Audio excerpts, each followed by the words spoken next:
Okay, everyone, welcome back. This is going to be the second part of the internal comms presentation.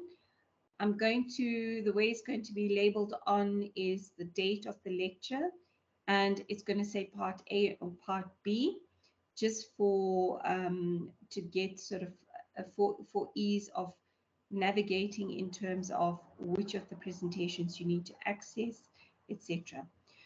So, in terms of communication and carrying on in terms of what we need to discuss, so communication must always be prompt and efficient.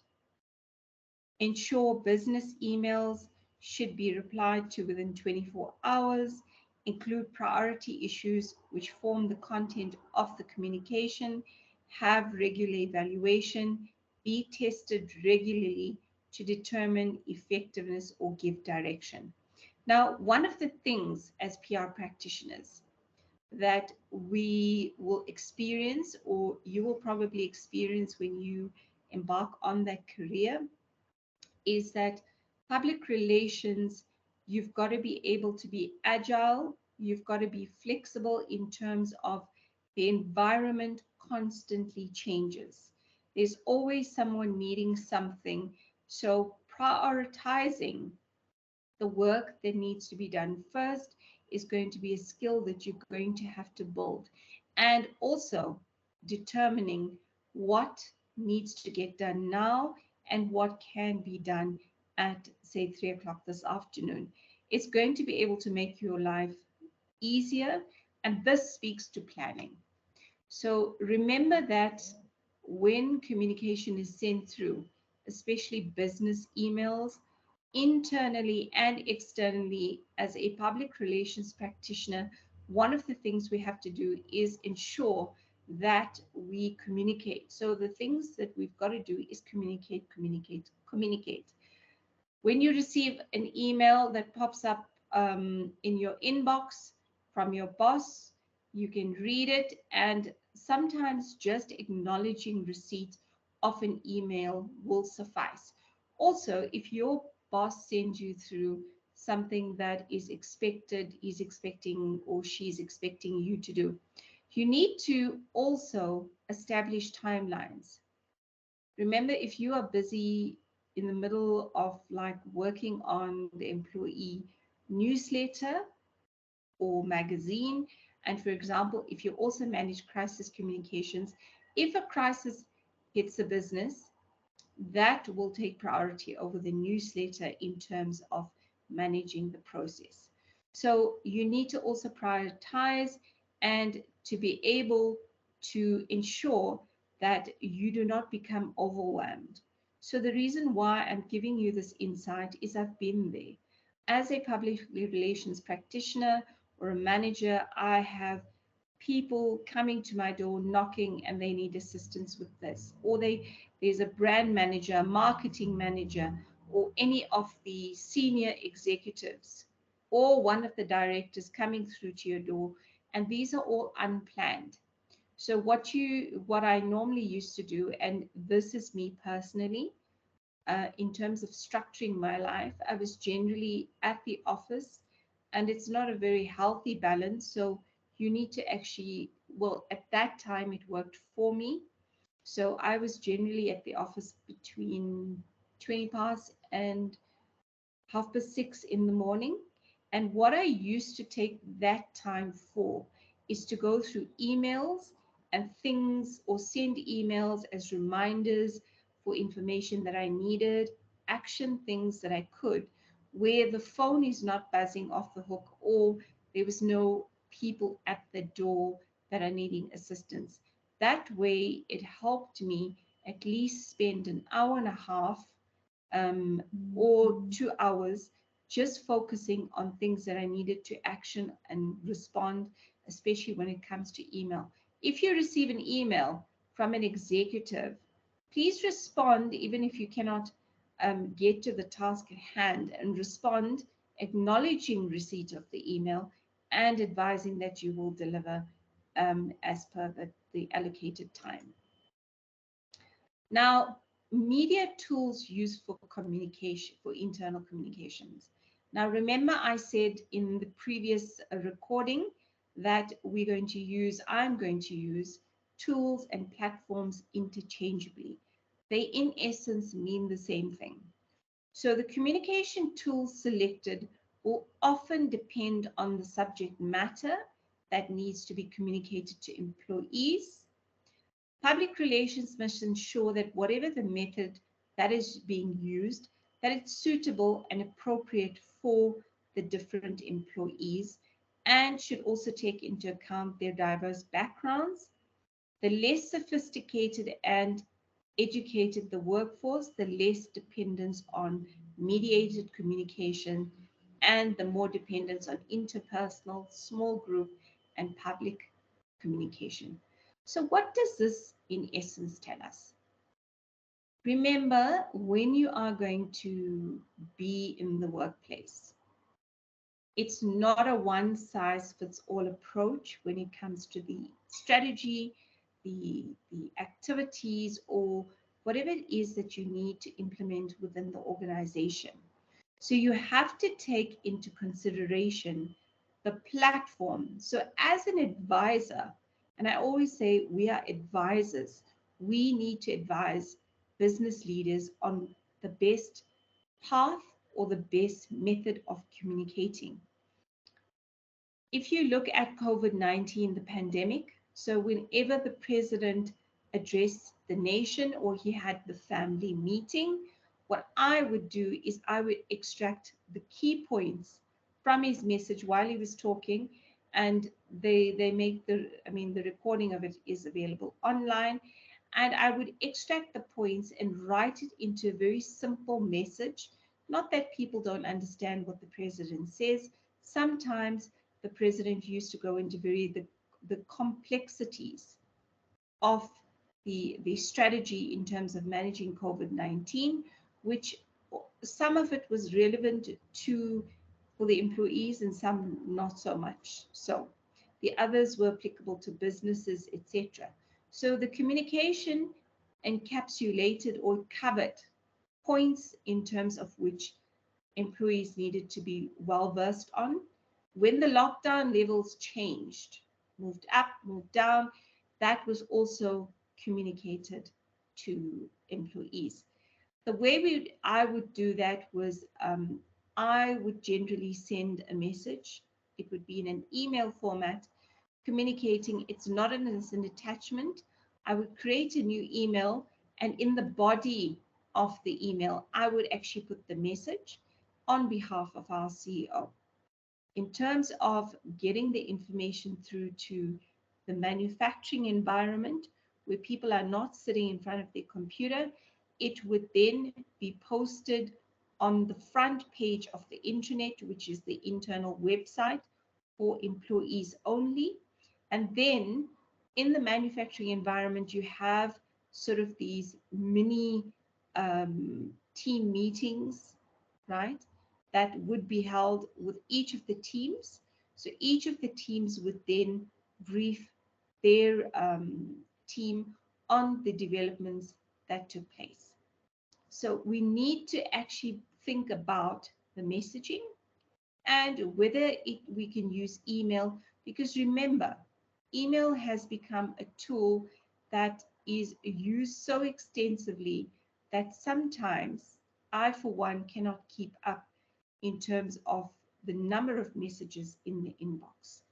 So you need to actually just customize platforms. And when your subject line, when doing an email, is very important, because in your subject line, if you said highlights from the president's speech from last night on the developments within the country on COVID-19, and or the people would read it. If the subject line is not clearly defined, you're going to miss your audience, right? And then you must ensure that whatever method is being used is suitable and appropriate for the various stakeholders. So if we're doing, for example, the POPI Act, it's the Protection of Personal Information Act. was actually implemented in July 2021, if I can remember. Now, an email would not necessarily go out. What would happen is posters were made explaining what the POPI Act was and how it affects all individuals in terms of that. So then I've got a relationship with our legal team. And when they were going to introduce this into the organizations, one of the things they did is the company secretary came to me and said, listen, we need to get this information because we're going to be implementing the POPI Act. Now, the company secretary who's in legal, the head of legal, is not going to tell you, I need it sent via email or I need a poster done. He is going to leave or she is going to leave that information with you. You're going to come up with a plan in terms of how to create awareness. You also have things like it's called CLA, and it's a program that does screensavers. You can generate content for screensavers, pop-ups, etc. So you've got to be an advisor and think about which is going to be the best platform to position this message. The less sophisticated and educated the workforce in terms of whether you're going to send emails and it's a very like a business-like message from the CEO, what we would then do is the groups, in the manufacturing environments, groups would get together, discuss about it. Also, due to the fact that a lot of people don't read emails in some instances because they try and prioritize, even the line managers in the office spaces had to talk to their teams, even if it was just for 10 minutes, to say the lockdown level is now on level 5, and these are the things you need to keep in mind. So the most pertinent or the most important information based on the highlights needed to be communicated and through various platforms. Your aim when publishing information on internal communication platforms is to ensure that everyone gets access to this information using different platforms, not just one, and taking your stakeholder, which is your employees, your primary stakeholder, into consideration. The language aspect of it, I spoke to it earlier as well. Forums. So forums are basically, you would look at, and I've read somewhere else now, is where it does change. So remember when I said, look at trends and how it changes from year to year in terms of public relations. So it is a group of between 10 and 15. In the presentation, it says 10 to 25 employees and senior management who acts as a facilitator or moderator. Now, when you're doing something like an organizational climate survey, just say management or the leadership of the organization have picked up that there's trust issues or the culture, it's not very positive in the company. Now, if there's trust issues, if it speaks to culture, you are going to have to work with an independent company. And what you then do is this will be conducted on an anonymous basis where employees do not fear. So their line manager will not be sitting in the room. It will be an external individual. You can sit in if you want as a public relations practitioner, depending on the circumstances. And what happens is there will be a facilitator or a moderator. It's someone who manages that process in the forum and asks questions to gain insights, gain information around attitude, behaviors, perception, etc. If sensitive matters need to be discussed, a more neutral facilitator can be brought from the outside of the organization.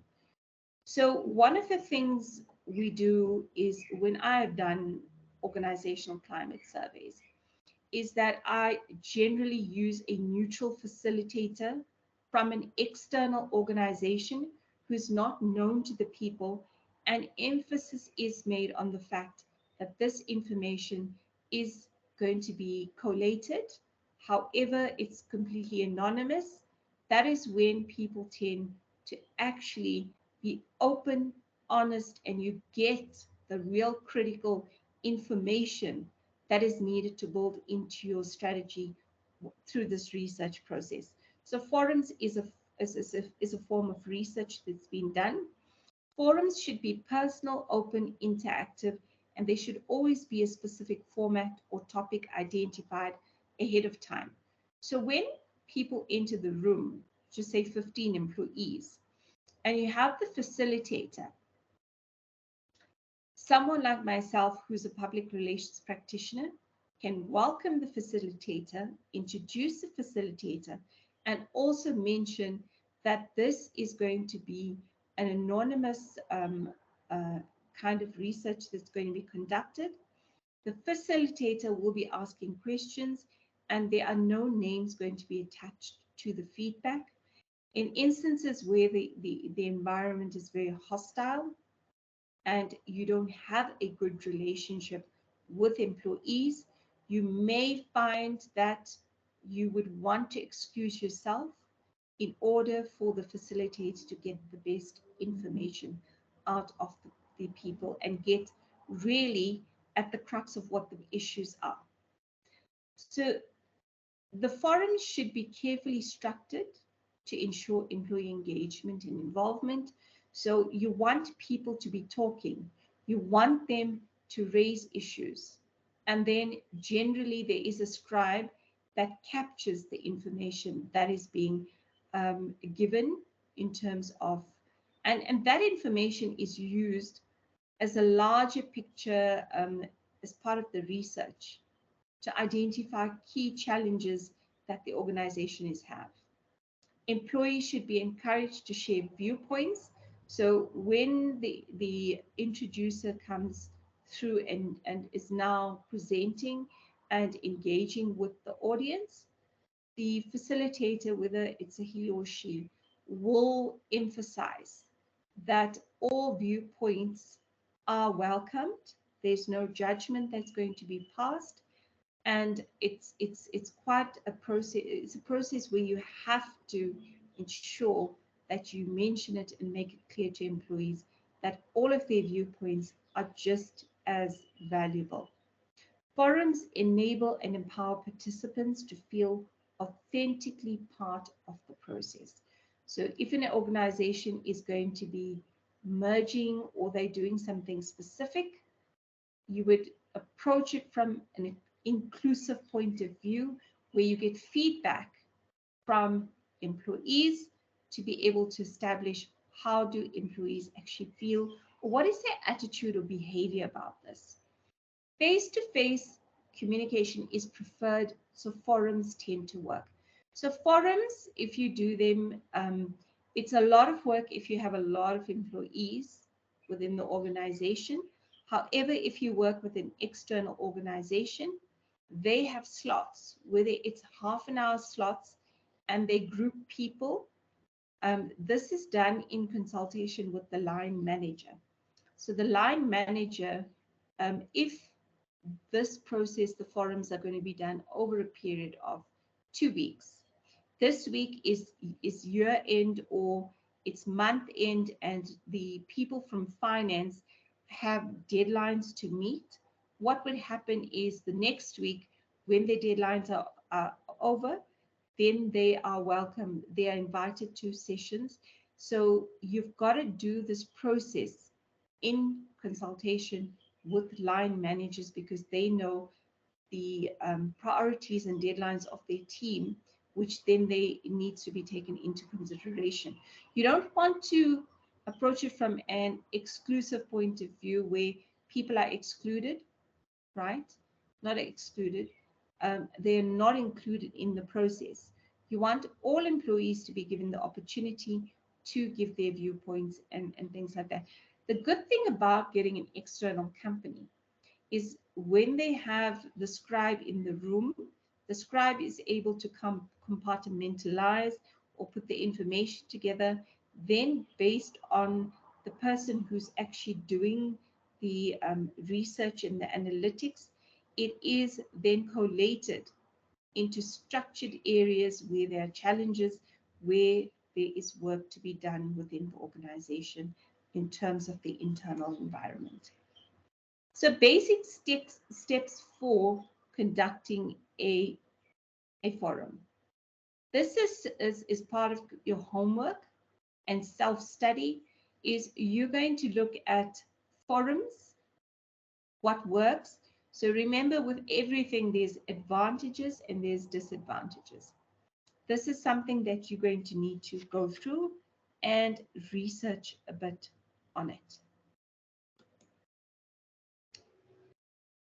So before we move on there, so when we look, and this is part of homework that you need to do, it will include the type of questions that need to be asked.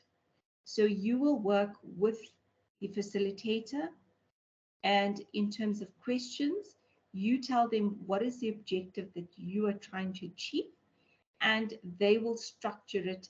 They are experts at that to be able to give you that guidance. Induction programs.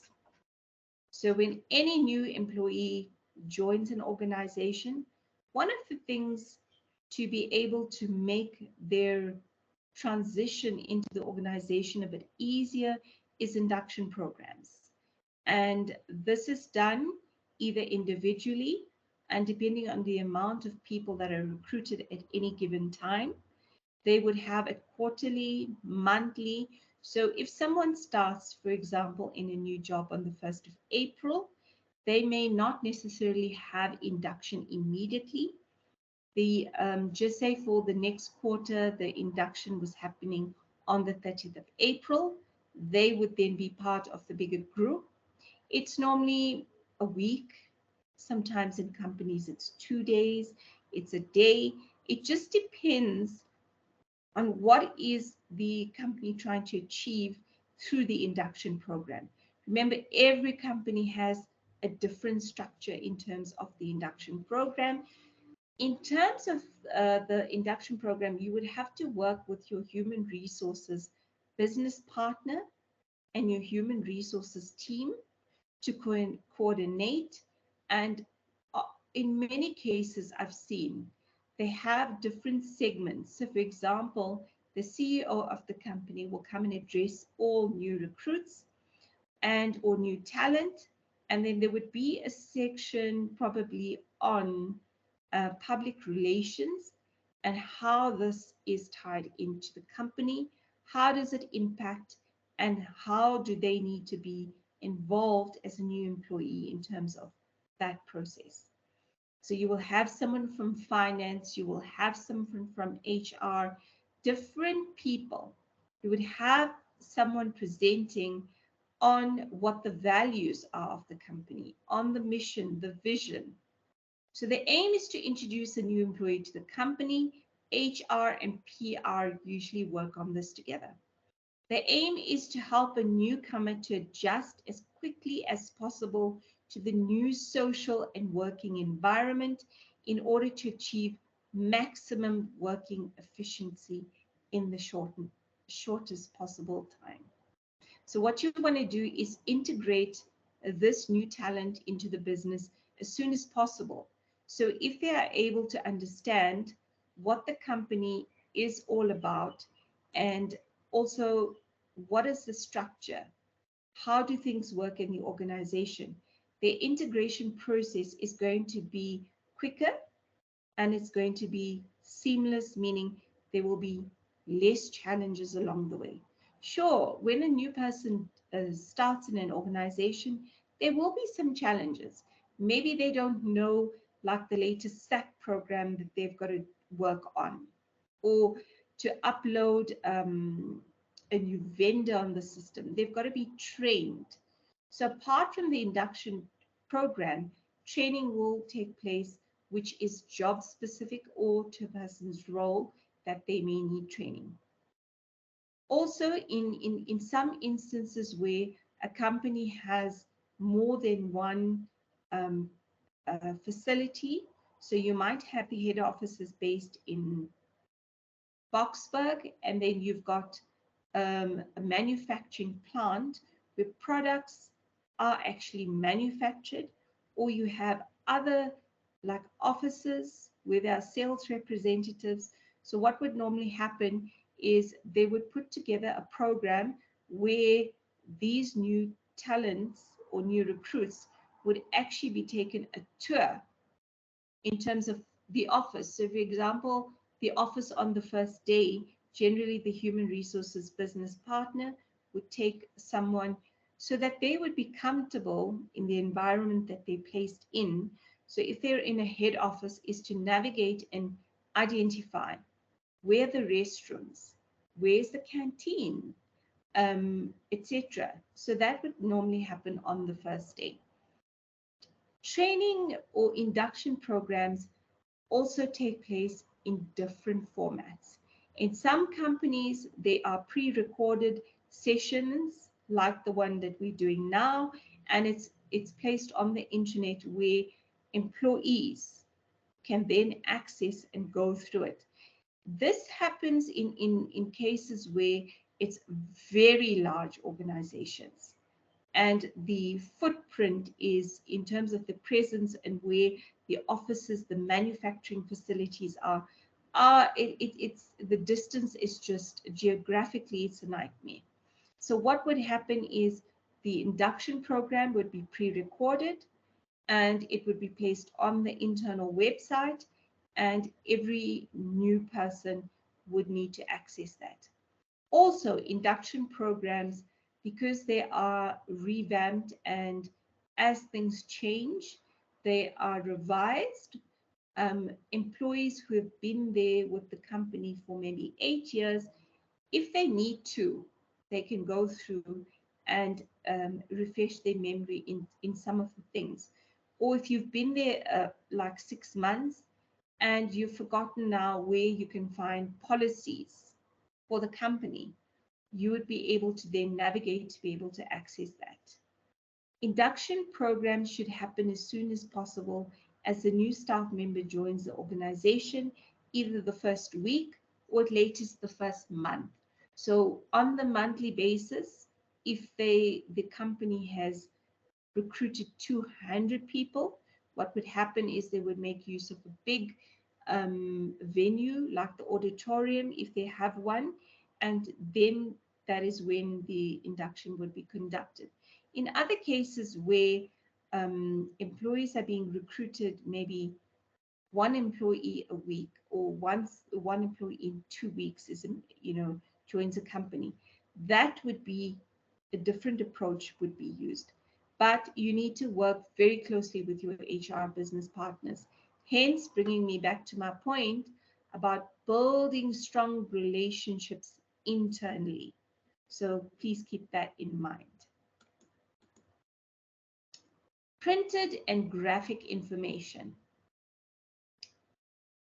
Some of the things that you're going to do, and it's a good idea to actually play around with PowerPoint, because you may be asked, like in the induction, to present.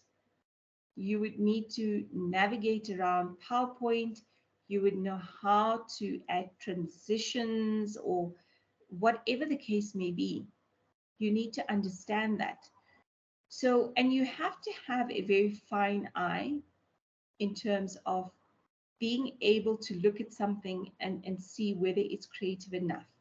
So employee publications are well established within businesses and are useful communication tools. When we say employee publications, what are we talking to is a company newsletter, a company magazine. Generally on a, well, in all cases, on a website. So if you have to go to Unilever's website and access it, you will not find an employee newsletter or publication. However, if you go to the internal website or intranet, as they call it. On that portal, employees access it only and are able to look at the current issue, the previous issue, or they're looking for something in there, that an article that has sparked some interest. They then can go back and actually have a look. We have internal magazines, e-zines, employee newsletters, reports. There are so many different tools that is used. And what you can do is do research on this and find what are the additional tools that can be used internally. Difference between the occasional publication, like technical manuals, health and safety, employee benefits, and regular periodicals. So remember, there's a difference between a consistent publication or a newsletter or magazine. So a company magazine or a newsletter may be published every month. It may be published quarterly. It may be published twice a year. It is based on the needs of your audience, which is your employees, right? And the frequency of it.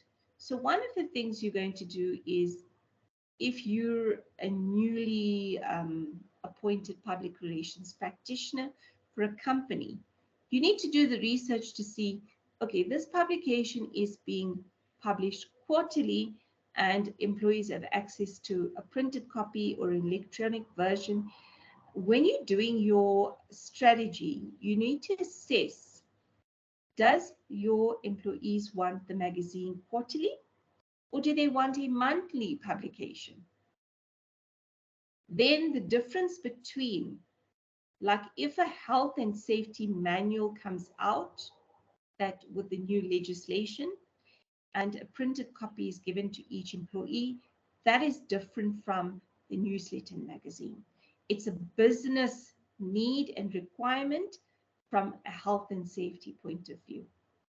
So employee publications should have 3 definitive characteristics.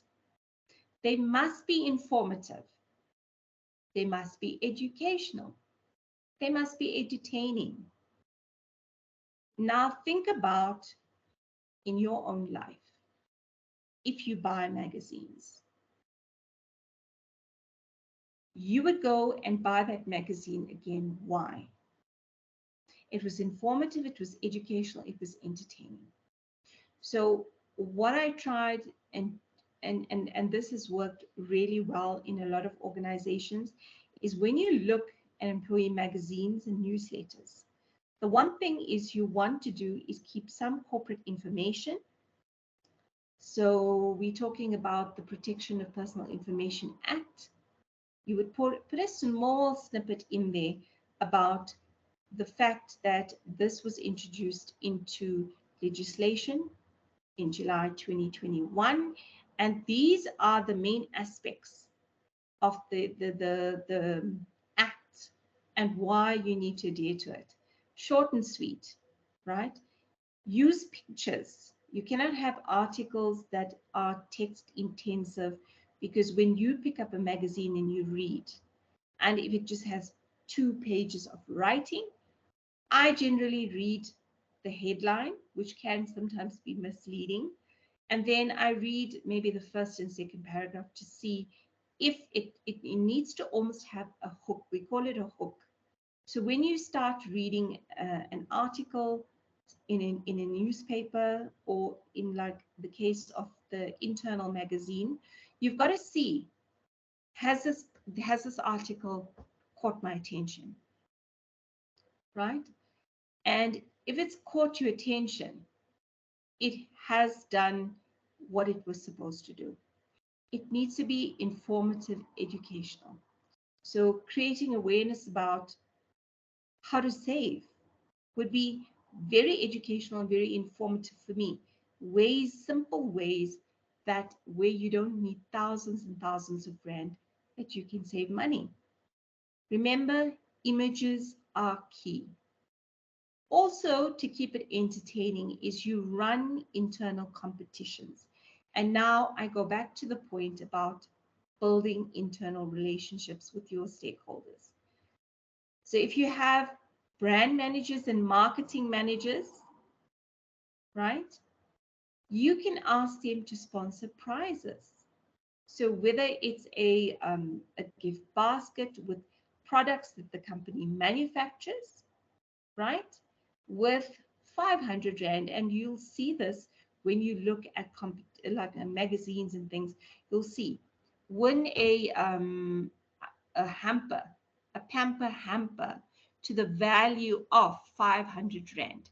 So these brand managers and marketing managers, or if you want to speak to the generally the managing director or the director of that division, doesn't necessarily get involved on these kind of operational issues.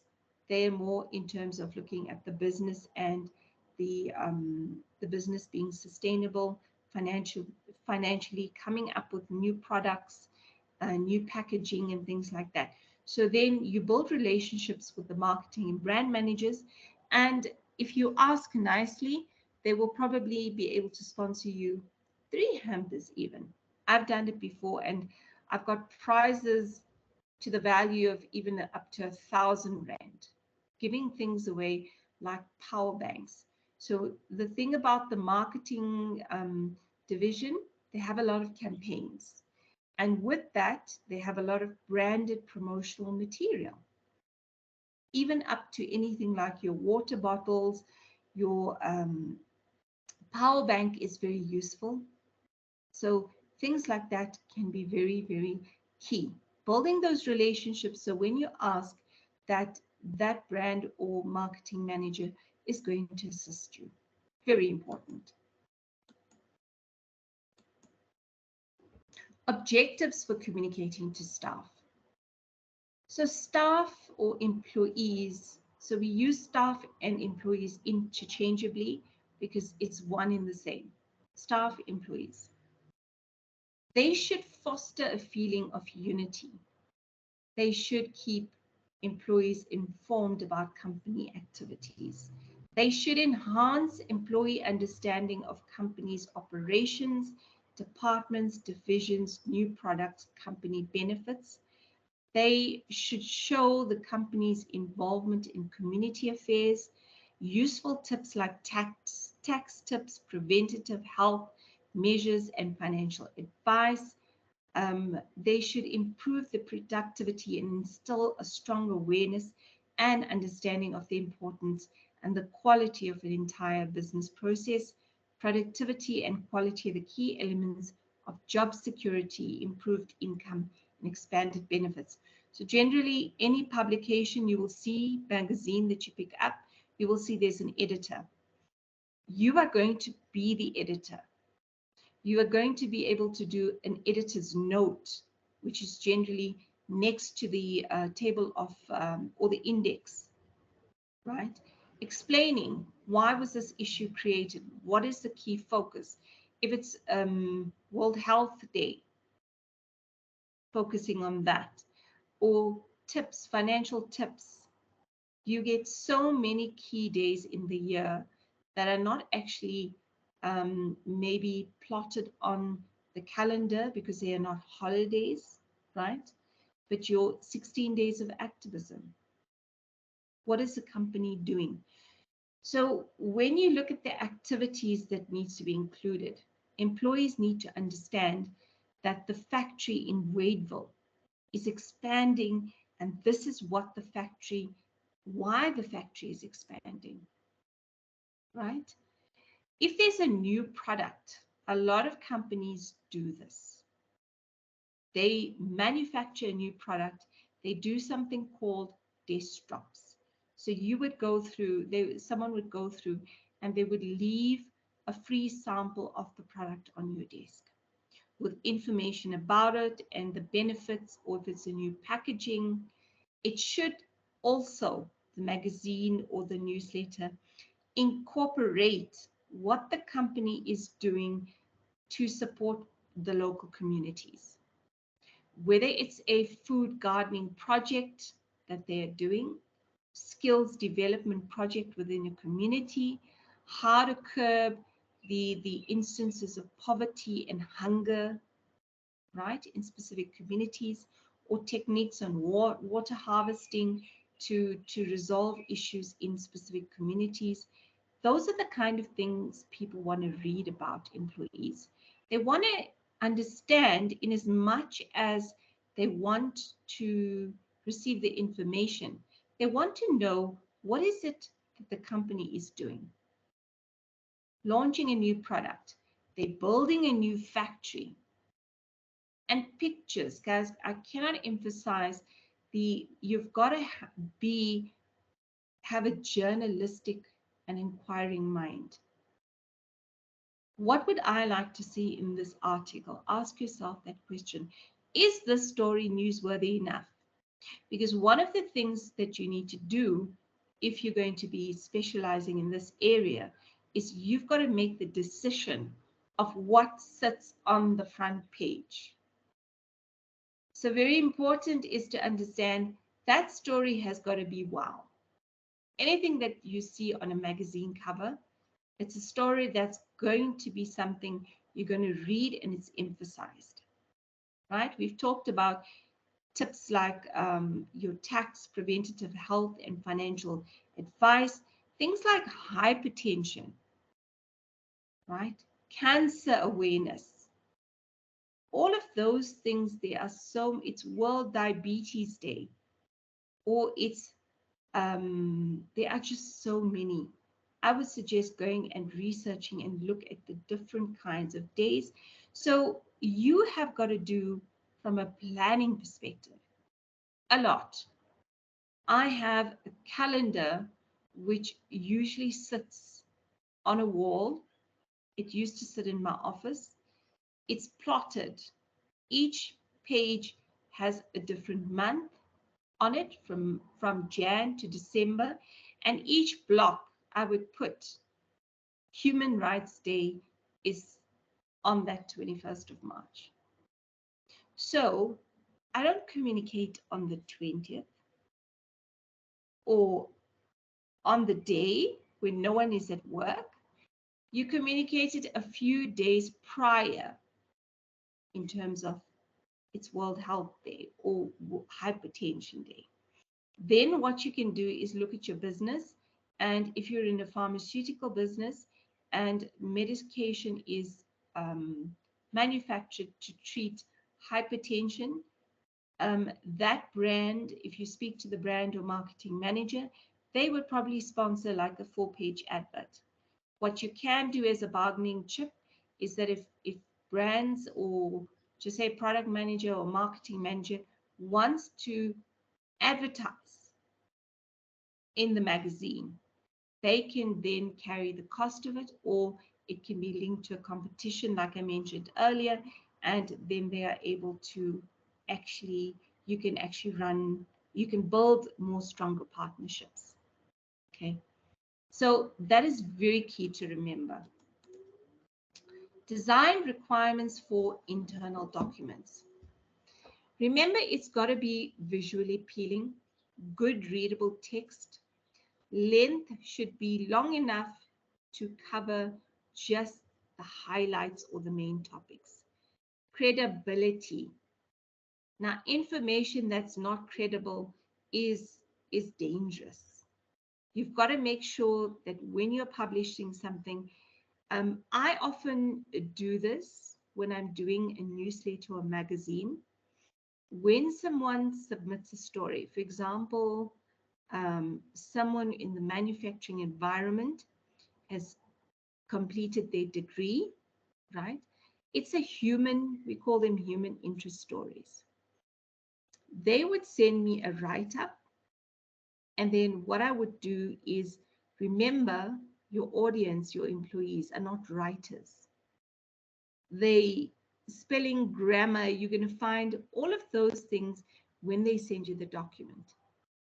Your job as a public relations practitioner is to then go, I call it wordsmith. You're going to go and then you're going to read it. You're going to check for spelling, grammar, and you're going to write the story in a very positioning the key message in it. And what I do, just to be sure that I haven't missed any of the facts or written any of the facts incorrectly, is I send it back to the person before it is printed, and I said, can you read your article that you submitted? I've edited it for the magazine or the newsletter, and check if all the facts are in order and if you're happy. So when that person gets a copy of that magazine or the newsletter, they are not looking at it and thinking, what have you done? You've put incorrect information in here. So just on that note, it's something that I do extra as part of my job, like the translation services. I double check and triple check, especially when you have a target audience that encompasses not only your employees, it encompasses your senior management, your directors of the company, and your board members who are going to be reading this document. Realism, planning, proper to enhance the image and professionalism of the company. Photographs, illustration, cost control review. You will have an allocated budget within the confines to work within, right? And some of the things you also have to take into consideration. Someone takes a picture on their cell phone and it is really a terrible photo. Guys, you cannot include blurred images. You will come across it in your career when you say, send me a high res JPEG. People are going to send you, employees are going to send you images that is in Word, in PowerPoint, in different formats. So you have a lot of work to do around ensuring that by the time the publication is completed, is that it is in a absolutely professional form, that it's presented, easy to read. People want to read the magazine. Otherwise, you are losing a huge target audience in terms, and you're losing an opportunity to have an engagement platform for employees. Very, very important to remember that. Special publications. So there are company documents that are created. For example, you will get interim report, preliminary report, statistical reports, employee annual reports, financial report, corporate social responsibility report. Now, you may not need to access all of them. You may need to access some of them, but it's a good idea if you are not working. So the area where you work on interim reports, the integrated or annual report. So the integrated and annual report is a yearly document or a booklet that is produced. You normally have an online version and you have a printed version. So that aspect of investor relations requires you to have an understanding of how the financial aspects of a business occurs. So, for example, the interim, you have interim and year-end results. So companies that have a reporting period or their year-end, the year-end is 30th June 2022.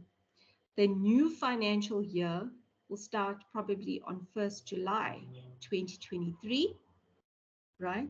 Sorry, it's if the year end is 30 June 2023, your new financial year will begin, or the company's financial year will begin on the 1st of July 2023. And then your interim report normally, or your interim results, is from the 1st of July 2023 to 31 December 2023. It gives a 6 months overview of the company's performance. Then when you go to 30 June 2024, would have been 12 months a business is trading. So if you are planning to get into investor relations and deal with annual reports and integrated reports, the financial aspect and understanding needs to be there. One of my things that I was tasked to do is when we release the results twice a year, the interim and the year-end results, was to actually write the CEO's commentary for the investor teleconference.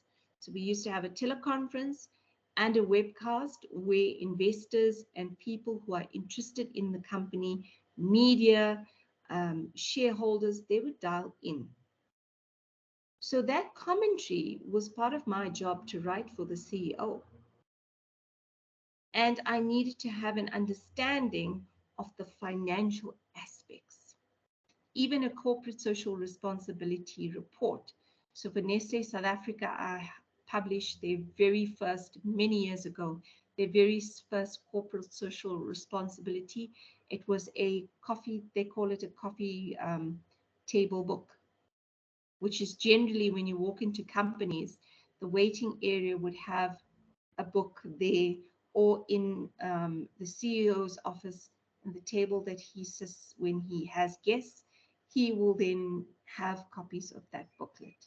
So very important, if you are involved in this, is that you have the backing and the knowledge to be able to be a specialist or a strategist in terms of doing this. The other thing in terms of the annual and the integrated report that I was tasked to do is to write, you normally have a leadership message from the chairman of the board and the CEO. It's a combined message from the two. So what I literally had to do in those instances, I had to step into the shoes, not physically, but in my mind, if I was the CEO and the chairman of the board, what is the information that I'm going to be communicating in the public domain? It is something that if you're interested in, really go and understand the financial aspects to these publications. Newsletters, intranet, right? So newsletters on the left, if you look, is maybe it's 1 or 2 pages, right? These are e-newsletters, which you can you can send to your employees electronically. There's also another example on the right. They give you highlights of what's going on. Excuse me. And then for those employees who are not able to access it electronically, you would put it on what we call a bulletin, or other name for it is a notice board. You would print it and put it on there. The intranet is an internal website that employees have access to. Some of the things that you can access from there is policies, company policies, new information about the company. There's things like downloading or viewing your pay slip online. There's a number of things you can do. Also, it's a portal that companies use when you are applying for leave, whether it's sick leave, annual leave, compassionate leave. You go into that portal to be able to access that information and then publish it. So a communication tool or a platform is used to inform employees about any matters within and outside the organization. Some of them is sales bulletin. So this is specifically a newsletter or something that goes electronically between the sales manager and the sales staff. So sales manager would gauge then our target for this week. So the target would maybe go out on a Friday saying, this week, this is what our targets are, and we need to meet those targets to ensure that we are, because remember, in terms of KPIs, right? So a sales representative would have roles and responsibilities. Amongst them would be per month or per week, they have got to have 6 new clients or on board, or whatever the case may be. Company newsletter, I think we've gone into detail.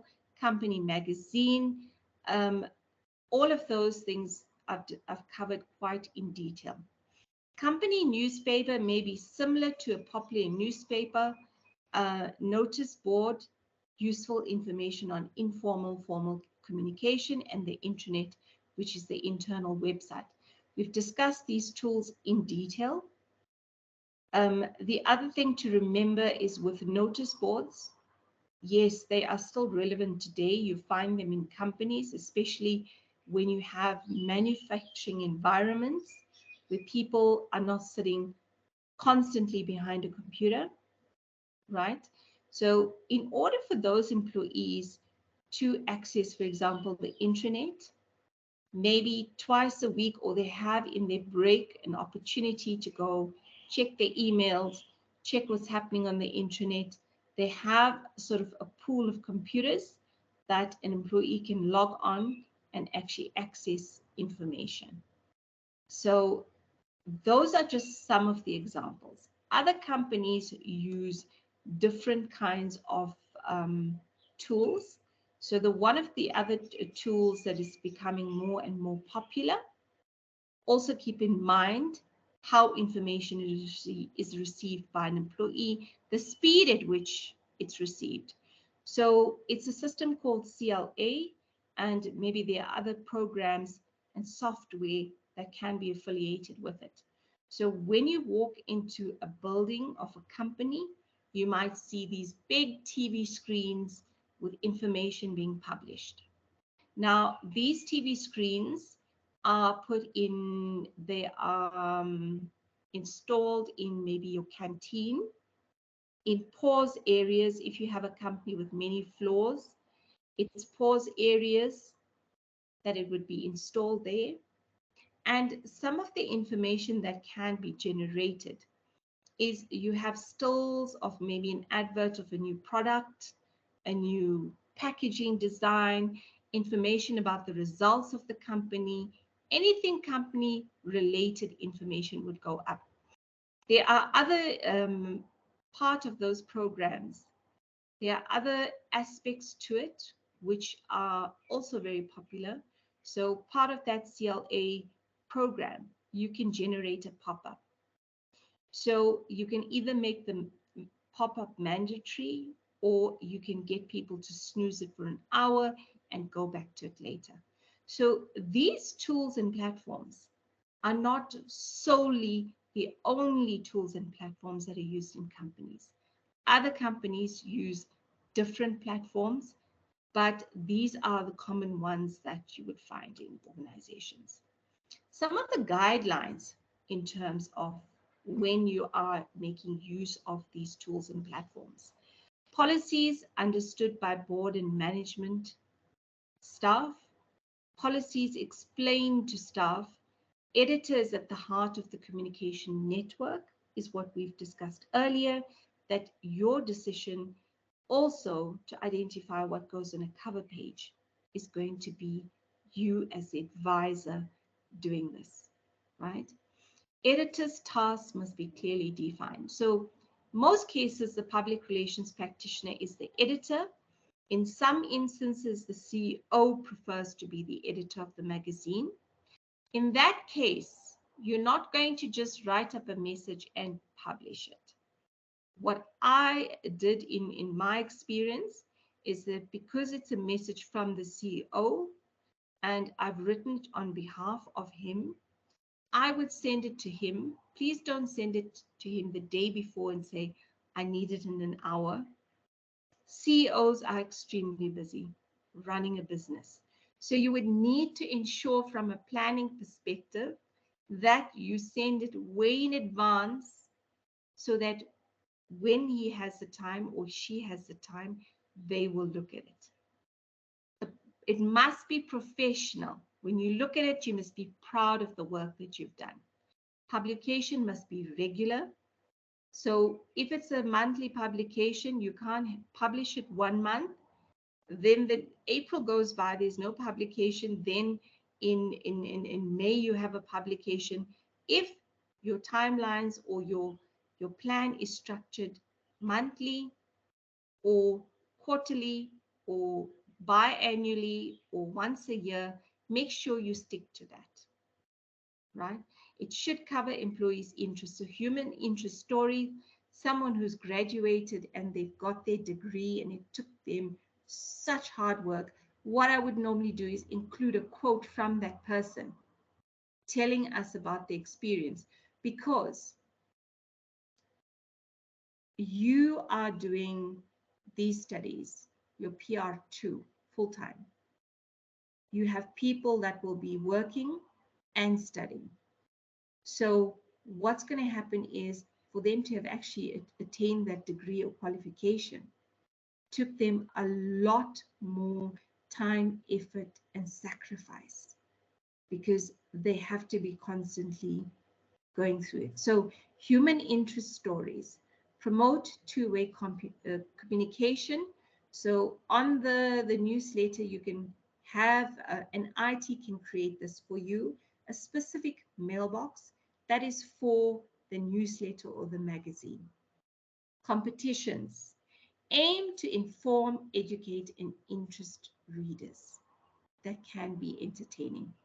What I did in order to make life very easy for myself is that as part of those 12 months planner that I had, which was literally, it was in landscape and it was pages, whether it was A3, right? And each month it was plotting the key days that needed to be communicated, 16 days of activism. So that is why I know the dates at the top of my head, because it was something that I looked at every day from the 25th of November to the 16th of December, or is it the 10th of December that I need to clarify. So when you look at something every day, what I had to do is I'd walk in and I'd look at my planner and I'd see all the things that I needed to get done, and it was part of my planning process. You do not have to do it. You have an electronic diary, but for purposes of the newsletter or magazine, I just need to give you sort of a broader understanding, is that you need to put together a timeline. So what you do is part of the timeline is working backwards. Whether you're publishing a magazine monthly, whether you're publishing it quarterly. So for example, if you are publishing a magazine quarterly, you need to work backwards. The days that it takes your service provider to print the magazine. Then you need to take into consideration the timeline for the weeks and the number of days it's going to take you to proofread, edit. The number of days you need to edit articles that are submitted. And another factor to take into consideration is that, remember, if I'm working in finance and my deliverables is getting out these reports and all of this, the last thing that I'm going to be interested in doing, because purely in terms of prioritizing, is my article on my achievement, which I cannot do this week. I can only get it to you next week. So make sure, and the way that it's done is that you've got to build key contacts, people who can ask other people in the business to submit stories and information. So it is quite intensive, but once you get it right and so planning is one of the most important things I told you. It's research, planning. You've got to plan. So if your publication is delivered to employees on the 30th of every month or the last day of the month, make sure that you are not behind, and as opposed to getting it on the 31st of March, they get it on the 30th of April. It doesn't, in terms of public relations, remember, this is something, and when I say remember, it's a key point that you need to remember. So if you have to write it down, write it down. As much as you are doing public relations for the company, you are your own brand. And why do I say this? If you are consistently late with the magazine or inconsistent in terms of delivering, what does that do to your reputation? It doesn't give you a very good reputation. Even the way you engage with other employees, no matter what level they are, you've got to build a reputation. So once you build a reputation, it speaks to everything from your being that advisor for the organization to people on the ground having so much respect for you because you're thinking of including stories that include them. So some organizations you might need to check, because a notice board that's on every floor, so someone who is in charge of that notice board on that floor might put up that someone had became parents, and they would just put it on that notice board for that floor. Some organizations you can include it in the magazine, some others not. You need to do research. Going back to research, yeah, no, I know you're tired by now. It's like, please don't say the word research one more time. We are tired of it. But there's a reason I'm emphasizing it, because everything you do is going to be instrumental in terms of you passing and doing well in your formative assessments and your summative assessments. So examples of the content used in employee communication.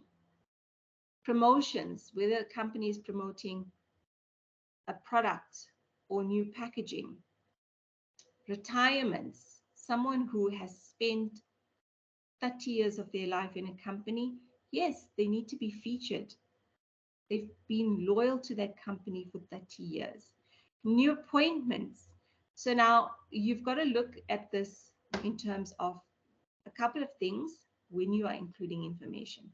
The size of the organization, right?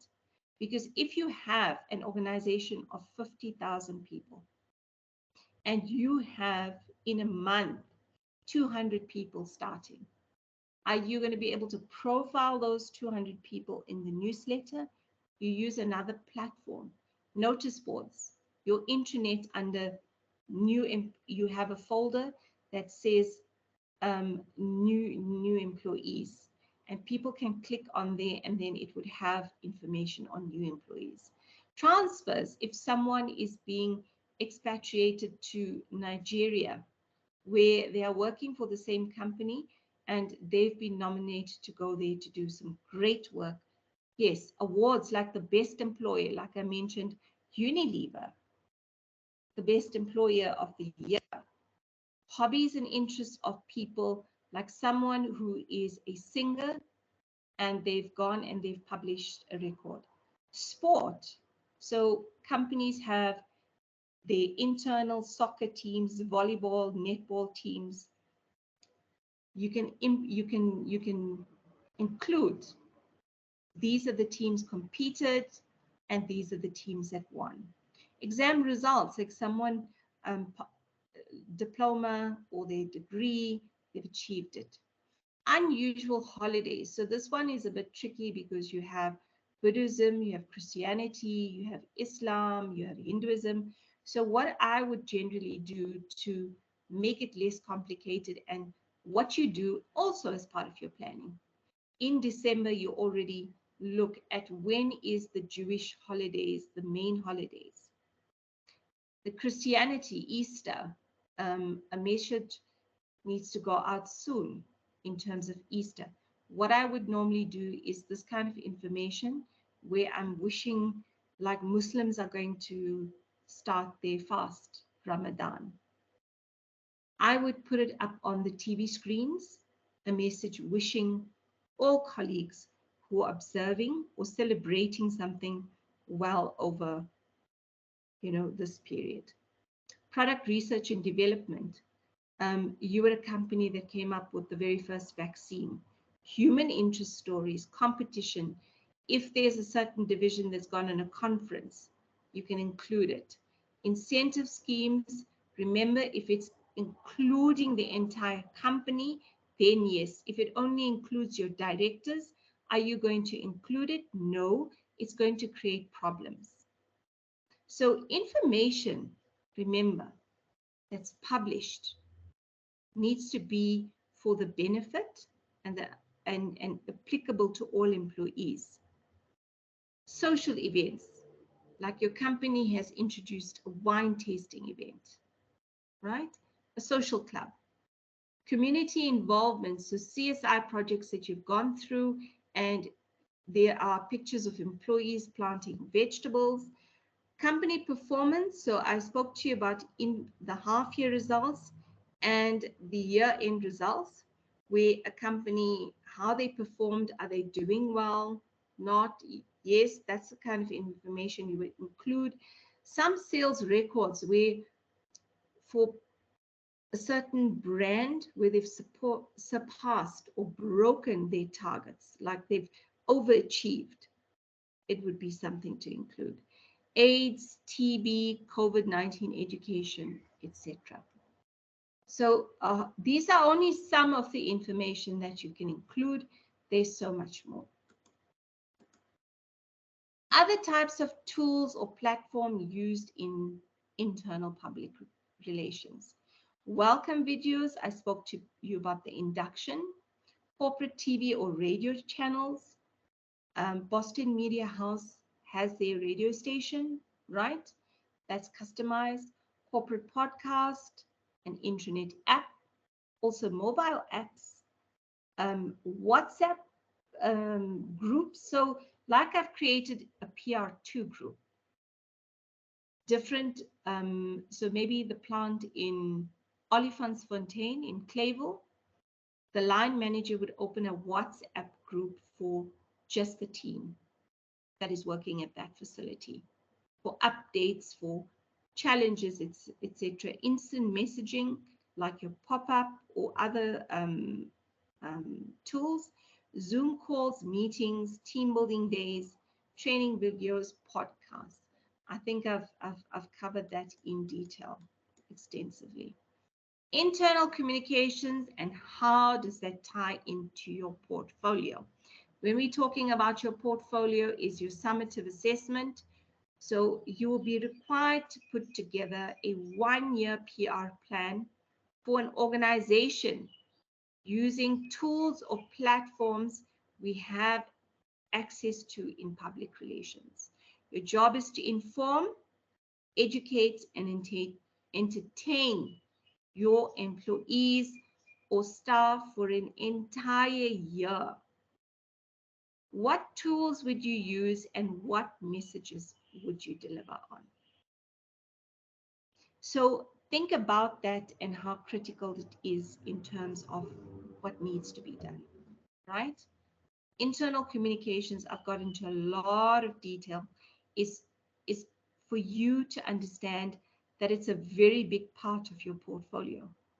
And if you don't get it right in terms of the steps and what needs to be done, you are going to struggle. So I really need to emphasize that. So one of the things that you need to do, and if you were in class, you would have had to do it. We would have given you time out and you would have had to do it. So on page 100 and let me just go to it. So on page 104 and 105. So it's the whole of page 104 and 105. I think this one is a little bit different. And 106. You'll see that there is a case study on SAPI. Get on board. Very important to read it. The reason why, it's a real life case study. And there are some questions at the bottom of page 105 going through to 106.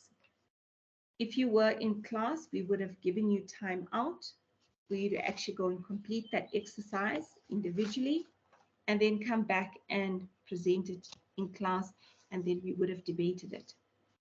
So there's a lot of activities on the recorded sessions that I say to you, please do them. So for this one, please can you do them? And what you can do is you can email me your feedback. And here's the thing, I need to just be upfront because this is the reality of what's happening. If you have got an exercise to do and you don't complete it and don't send it to me, I'm not going to remind or I'm not going to force you to do it. Because the only thing that it's going to be doing, it's not going to be impacting me negatively. It's going to be impacting you negatively. Remember, when it comes to formative assessments and your summative, I will be marking them.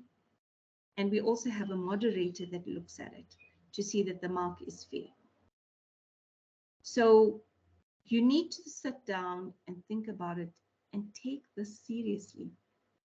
I'm saying this because I'm seeing that in terms of exercises, in terms of the commitment, I'm not sure where you're at, but I'm assuming that it's 100% commitment. The reason why we tell you look at the SAPI exercise on page 104, because it gives you a real life case study of what SAPI is doing and has done in terms of ensuring that, you know, how they worked around the internals communications climate, what they've done, what are some of the objectives, etc., etc. So please go through and do that. That is part of lesson 15 in terms of doing the exercise. And yeah, so you can do the exercise and you have my email address. You just need to let me know that it's for PR2, it's the week 5 exercise, and it's the one on page 104 because there are so many activities and exercises that I need to look at. It is for your own benefit. Absolutely serious about this, so please, please, please take that into consideration. Now we come to, oh boy, yeah, the first paragraph is research in the first word. So I told you you're going to hear this word research and planning and monitoring and evaluation, and you are going to be so tired of it. But the reason, as I said, we're mentioning it is because if you fail to apply those 3 key elements to your strategy, it will fail. Because without your research, you cannot understand what you need to define with its stakeholders. In terms of your messaging, you're not going to be sure. If you are not planning, how are you going to execute your activities? And if you don't do monitoring and evaluation, how do you know that your strategy that you've put together is absolutely 100% and it's achieved all of your objectives, all of that? You are not going to know. So very, very important is to make sure that you go and focus. Remember, this is in terms of blended. Your academic or your theory is what is going to support you to be able to look at a case study and answer the questions. The reason why we give you exercises like the one on page 104 and to answer the questions on 105, page 105 and 106 is that you then are able to answer the questions by applying the theory that you've learned to a case study. So you need to really just ensure that you do that. Okay, so this is, you know, they say time flies when you're having fun. Okay, so we have ended the lectures, the combined lectures for the 2 lectures for Monday, not Monday, Tuesday. Apologies, my apologies. For Tuesday, which will be labeled, it will be uploaded on Core Campus probably today, Monday. Nathan's going to do that. And then you are going to have a follow-on, which is the second session, which will be labeled as Wednesday, and it'll have the date on it. And we have a single lesson in there in terms of, so there will probably only be one recording for Wednesday. And once again, let me reiterate. So